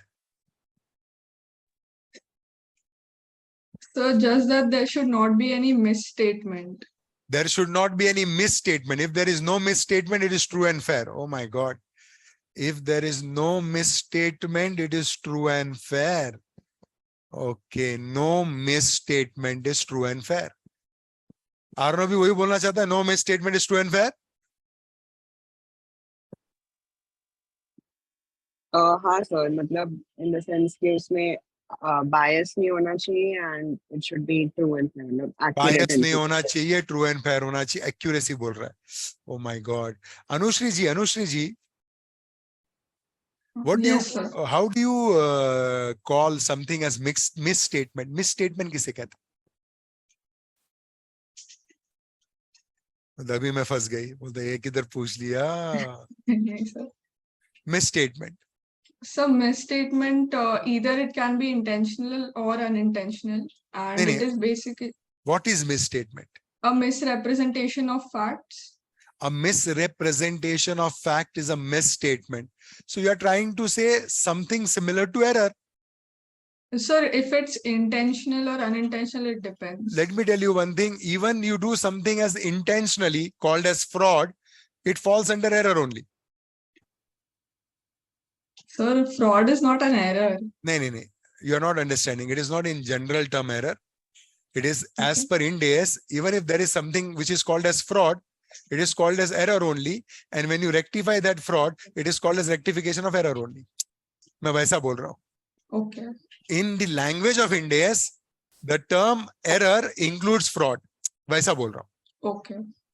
I understand कि सर जनरल टर्म्स में सर हम तो एरर करते रहते हैं, बट उसको फ्रॉड मत बोलो. That I understand, but I am talking of a bigger picture. Okay. So then now what is misstatement? Sir, I would still say it's a misrepresentation of facts. Misrepresentation of fact is a misstatement.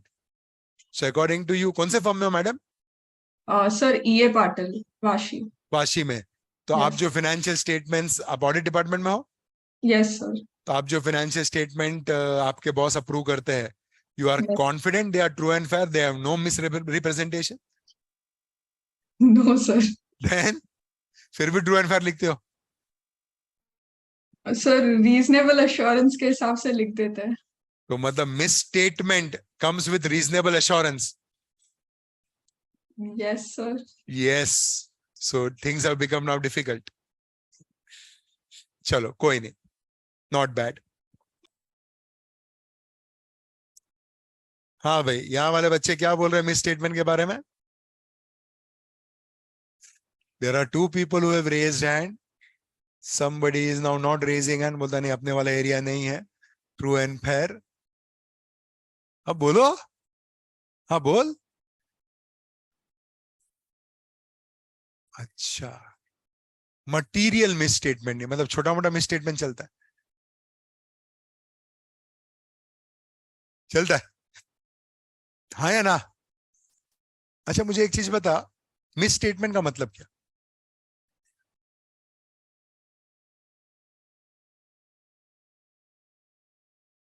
किस चीज का presentation? नहीं, presentation किस चीज? तो सब लोग के पास शेड्यूल 3 का डब्बा तो रहता ही है ना, तो डब्बे में किधर कोई चेंज करता ही है?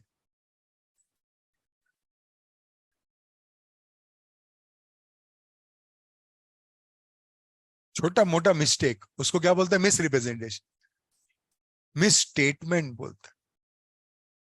ओके, अभी 2 जन ने हाथ ऊपर किया है, पहले तो लास्ट बेंच को मौका देते हैं।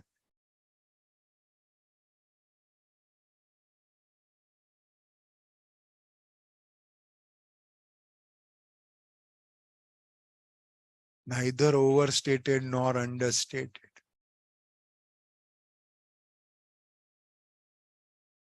मेरे को पता है, if they are overstated or if they are understated, they would they be in accordance with Ind AS then? But would then you will call it is in accordance with Ind AS? उस तेरे बाजू वाला तो बोल दिया, तेरे बाजू वाले के पास इन भी है और डेप्थ भी है, अभी क्या मालूम नहीं, बट ऐसा लगा मुझे वो जिस तरह से बात किया। यस डियर,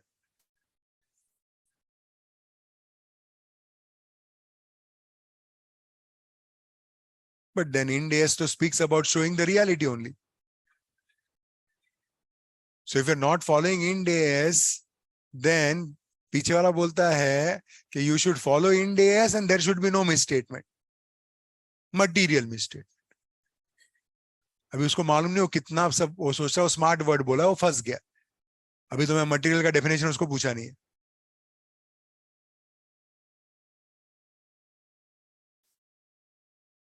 चलो, let me put it like this, management whose prime responsibility to prepare financial statement? तुमको मैनेजमेंट ही बना के देता है। मेजोरिटी ऑफ केसेस में अच्छे फर्म्स में ऑडिट करते हो तो when you go, you are been given TB, trial balance. Yes, once you are thorough with trial balance, पूरा ऑडिट बराबर कर लेते हो, पूरा ऑडिट बराबर कर लेते हो, तो उसके बाद फाइनेंशियल स्टेटमेंट बनना चालू हो जाता है, वो भी मैनेजमेंट ही बनाता है। यस, हाँ, तुमको कहां कहां लगता है कि भाई you are not comfortable with this presentation, वहां तुम बोल देते हो we are not comfortable, change करो। मैनेजमेंट को अगर ठीक लगता तो चेंज कर देता है, बराबर है? Yes, now let's say management में सीएफओ में, हरदीप है, हरदीप ने फाइनेंशियल स्टेटमेंट बनाया, सब किया, और ऑडिट में दशरथ है ऑडिटर। हरदीप ने सब कुछ बराबर कर दिया है, फाइनेंशियल सब बराबर बना दिया है, that is what Hardeep says, and management तो यही बोलता है हमने सब बराबर किया। And Dasharath is always like कि नहीं जो बोल रहा है वो किया कि नहीं, चेक करने का, चेक करता है नहीं, कैसा एरिया आता है, एरिया में आता है, और दशरथ हरदीप को बोलता है, हरदीप ये जो एरिया है, इस एरिया में तुमने ऐसा इंटरप्रेट किया है स्टैंडर्ड को, हमारे हिसाब से इंटरप्रिटेशन ऐसा नहीं होना चाहिए, हमारे हिसाब से इंटरप्रिटेशन ऐसा होना चाहिए।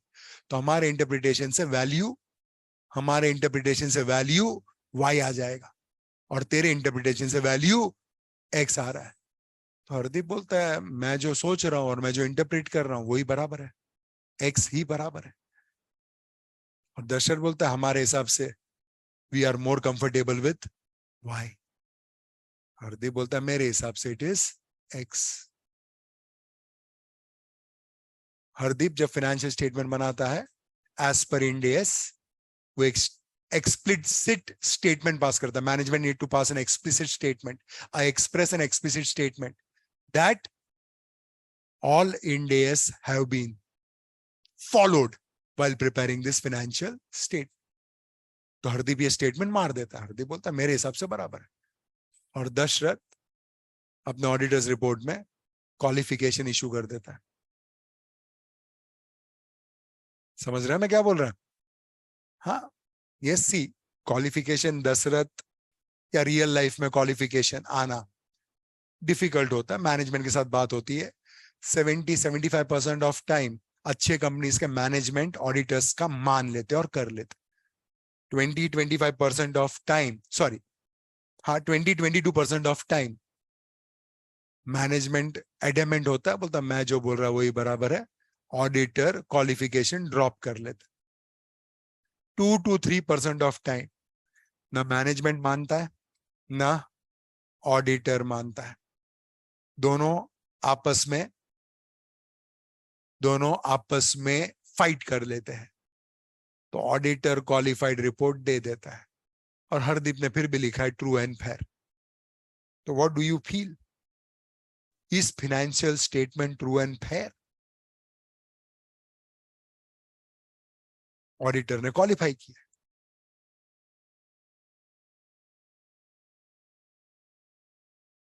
What's your feeling? Yes, no, no, yes, can't से।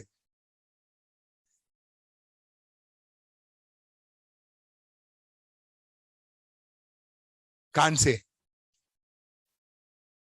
ऑडिट नहीं पूछने का, टैक्स पूछू? टैक्स भी नहीं पूछू, अभी ऑडिट भी नहीं पूछू, टैक्स भी नहीं पूछू, तो फिर क्या पूछू? एफएम? हाँ एफएम, हाँ बोल रही है ना? नहीं, उसमें भी ना बोल रही है। अरे क्या बोलते हैं हरदीप? क्या नो? नहीं है पक्का? तू ही बोल रहा है ट्रू एंड फेयर है? एग्जाम्पल में तू ही है, you are a CFO,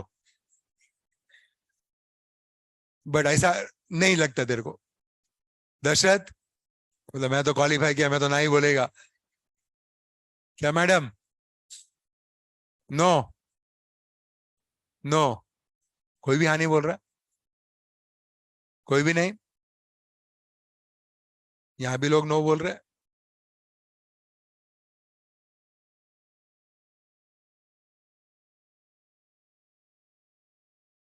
unbiased and accurate, accurate Arnav, accurate की तो बात ही मत कर बेटा। अगर तू एक्यूरेट बोलेगा तो एस्टिमेशन तो यूज ही नहीं कर पाएगा। और फाइनेंशियल स्टेटमेंट में more than 50% of time you only use estimates. मैं कुछ गलत बोल रहा है क्या?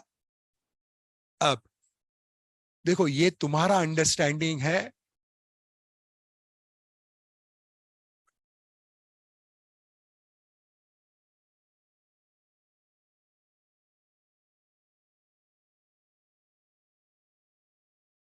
नहीं, वो तो उनको पूछो, मेरे को चलेगा। क्या हो गया? कुछ नहीं, आवाज आया ना, कोई नहीं। हाँ, ये तुम्हारा व्यू है। इन डेज का व्यू क्या है देखो, ट्रू एंड फेयर का बहुत इंटरेस्टिंग व्यू है इन डेज का।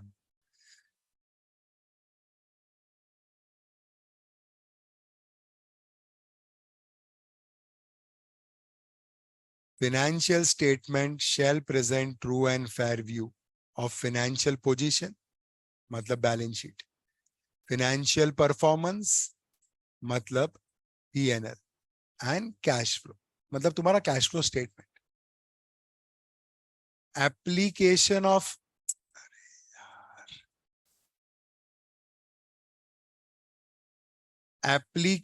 Of Ind AS with additional disclosure when necessary is presumed to result in financial statement presenting true and fair view.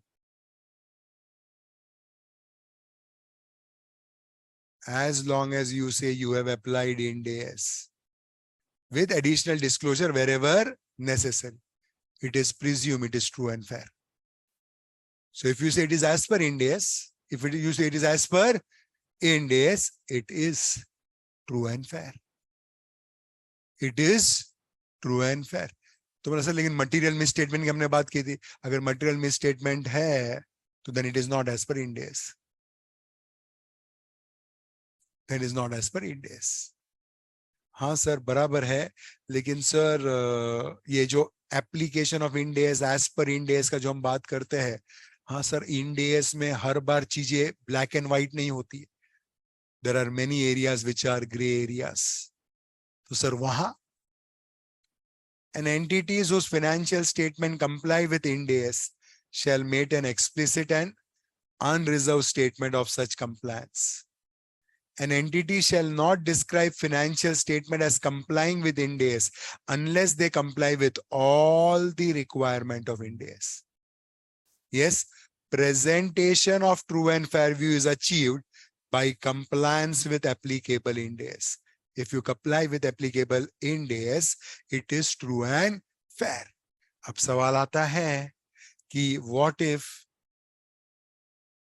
management feels it is compliance with Ind AS and auditor feels otherwise? Possible है ना? Possible है कि नहीं? It is possible because Ind AS requires various judgments to be made, and judgment from person to person will change or will remain same. होगा कि नहीं? Yes. अच्छा मेरे को बताओ, तुम में से कितने लोग ये जजमेंट मार रहे हो सीए फाइनल में कि फर्स्ट अटेम्प्ट में हो जाएगा, ऐसा कोई टेंशन नहीं?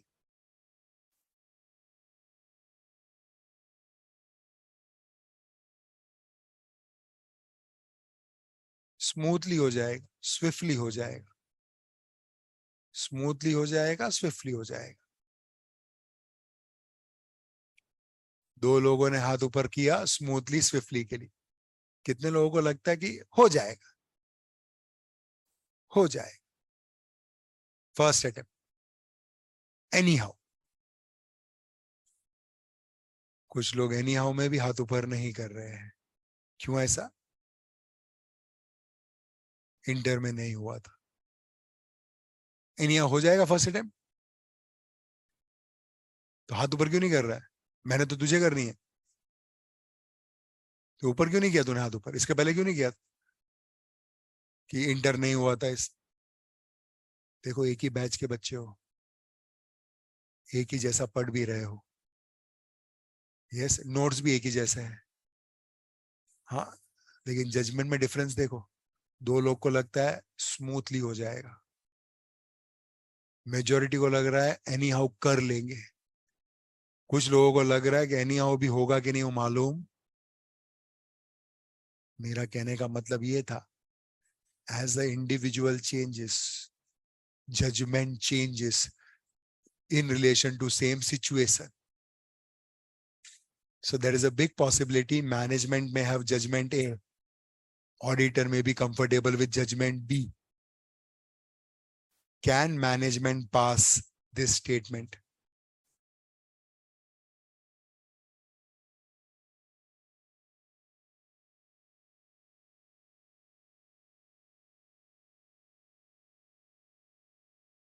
Even though auditor does not agree. Can management pass that statement is the question.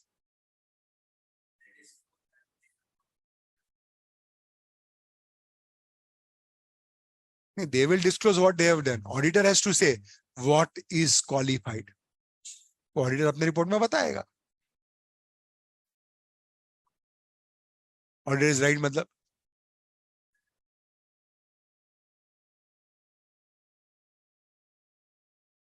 नहीं. You will take a position of auditor, वो बराबर है. मैनेजमेंट ऐसा स्टेटमेंट पास कर सकता है अगर ऑडिट रिपोर्ट क्वालिफाई होता है तो भी. Is the question. Is the question. Can management still say that I have complied with Ind AS? Even the auditor qualify करता. हाँ ना हाँ कर सकता है. Absolutely कर सकता है. Ind AS बोलता है there can be difference of judgment. There can be difference of opinion. अगर मैनेजमेंट को लगता है उसने अपने हिसाब से उसके मुताबिक Ind AS फॉलो की है, तो वो स्टेटमेंट मार देगा कि मैंने Ind AS फॉलो किया है. यस, और मैनेजमेंट के हिसाब से, इफ यू अंडरस्टैंड, मैनेजमेंट का भी डॉक्यूमेंट्री रहता है. There is even a director responsibility report also. जब मैनेजमेंट हमेशा अपने रिपोर्ट में तो बोलता है it is true and fair. Hello, management के हिसाब से auditor may at times have a different view. Yes, और वो अपना व्यू प्रेजेंट करेगा और साथ में व्यू प्रेजेंट करेगा और साथ में वो बताएगा क्यों उसका ऐसा व्यू है, ठीक है। Then user of financial statement, let them interpret. User of financial statement, let them interpret. Concept समझ रहे हैं मैं क्या बोल रहा हूं? Hello, yes. So management true and fair view देता है, सॉरी मैनेजमेंट अगर ऐसा स्टेटमेंट पास करता है कि हमने इंड एएस फॉलो किया है, तो मैनेजमेंट के पर्सपेक्टिव से ट्रू एंड फेयर हो सकता है। Auditor still may qualify. Hello, and true and fair का मीनिंग क्या? As long as it is as per Ind AS, as long as it is as per, it is true and fair, it is true and fair.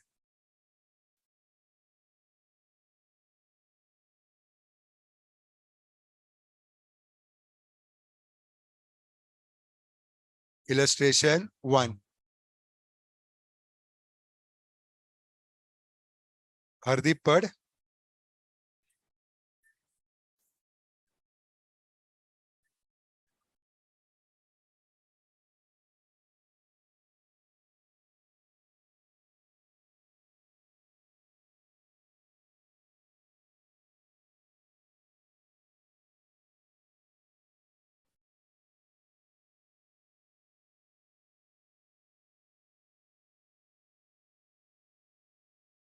Yes, management के हिसाब से it is still true and fair, auditor के हिसाब से it is true and fair subject to qualification.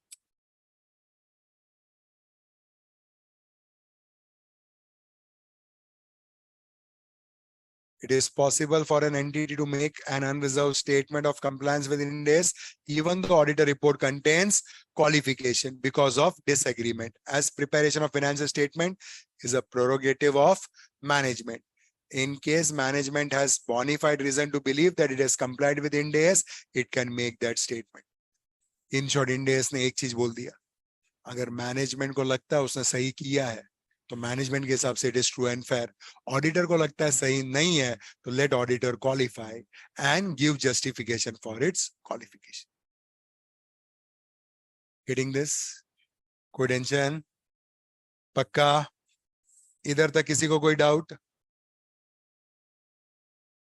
अपना true and fair, आज के बाद ट्रू एंड फेयर का मतलब क्या लोगे? अगर इंड एएस को पूरी तरह कंप्लाई करता है then it is true and material misstatement does not lead to compliance with Ind AS. Yes, I can always say कि if there are errors made, and error by itself are unintentional in general. Yes, पता नहीं है तब तक तो तुम बोलोगे it is true and fair, और जिस टाइम पता चल जाएगा उस टाइम रेक्टिफिकेशन कर दोगे, तो subject to rectification also it is true and fair. समझ में आता है ये? हेलो, अब नेक्स्ट वाला पार्ट,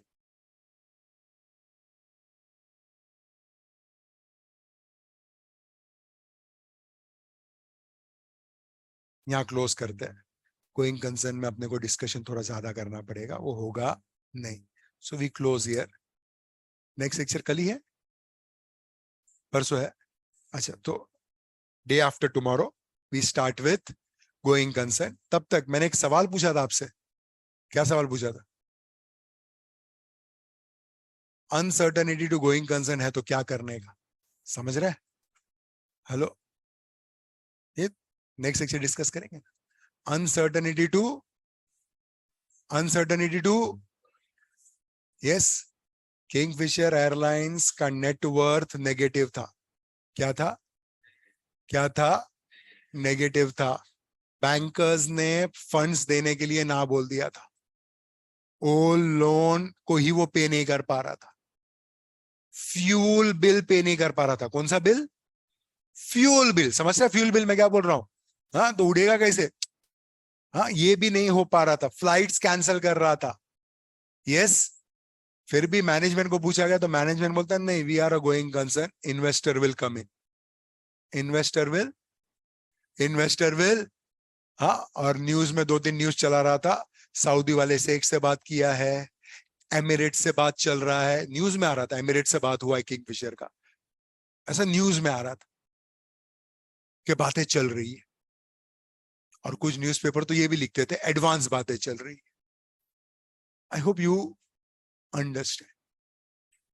सूत्रों के मुताबिक तो सवाल ये उठता है कि गोइंग कंसर्न है ही, ये कैसे बोलोगे?